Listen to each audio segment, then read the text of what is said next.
আমার পিসির শাশুড়ি মা পিসিমশাই মারা যাওয়ার পরও চিকেন মাছ এগুলো খেত, তবে ওনাদের পাড়ার বেশ কিছু মানুষজন হাজব্যান্ড মারা যাওয়ার পর স্ত্রীর মাছ মাংস ডিম খাওয়া ব্যাপারটা মোটেই সহ্য করতে পারছিল না।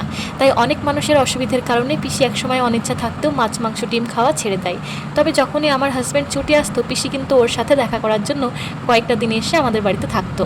যেহেতু হাজব্যান্ড বাড়িতে এলে সচরাচর প্রায় প্রতিদিনই মাছ মাংস এগুলো করা হতো, সেখানে পিসিকে ওই ডাল সবজি দিয়ে ভাত দিতে খুব খারাপ লাগতো। তার থেকেও 10 গুণ বেশি খারাপ লাগতো আমার ঠাকুমার। হ্যাঁ, দাদুও মারা গেছেন বেশ অনেক দিন, তবে ঠাকুমা যেহেতু অনেকটাই বয়স্ক হয়ে গেছিল, তাই দাদু মারা যাওয়ার পর থেকে ঠাকুমাকে জোর করে মাছ ডিম খাওয়ানো হলেও ঠাকুমা বলতো মাংস খেতে আমার আর মোটেই রোচে না। তবে যেখানে ঠাকুমা 85 বছর বয়সের মানুষ হয়ে মাছ ডিম খায়, সেখানে ওনার মেয়ে 60 বছর বয়সে কিছু খাচ্ছেন না, সেটা একজন মায়ের কাছে মেনে নেওয়া ভীষণ মুশকিল। তাই ঠাকুমা মাঝে মাঝেই তার খারাপ লাগার কথা আমাদের সাথে শেয়ার করতো। তো গত পরশু হাজব্যান্ড বাড়িতে থাকায় ডিসিশন নিয়ে ডিমের কচুরির সাথে আলুর দম বানাবো। পিসিকে পনির কচুরি বলে খাইয়ে দেবো, সবাইকে খেতে দেওয়ার সাথে সাথে পিসিকেও দিই। তবে কেউই বোঝে না যে ওটা ডিম কচুরি। তবে মনের মধ্যে ভীষণ গিল্টি হচ্ছিল, মিথ্যে বলে একটি মানুষকে ননভেজ খাইয়ে দিলাম। তাই পিসিকে কথাটি বলতে যেতে পিসি একটু ছলো ছলো চোখে বলে ওঠে, তুই যে আমাকে নিয়ে এত ভেবেছিস, আমার মেয়েরাই ভাবে না। তবে পিসি প্লিজ, চিকেন খেতে মন না করলে মাছ ডিমে অন্তত ফিরে এসো।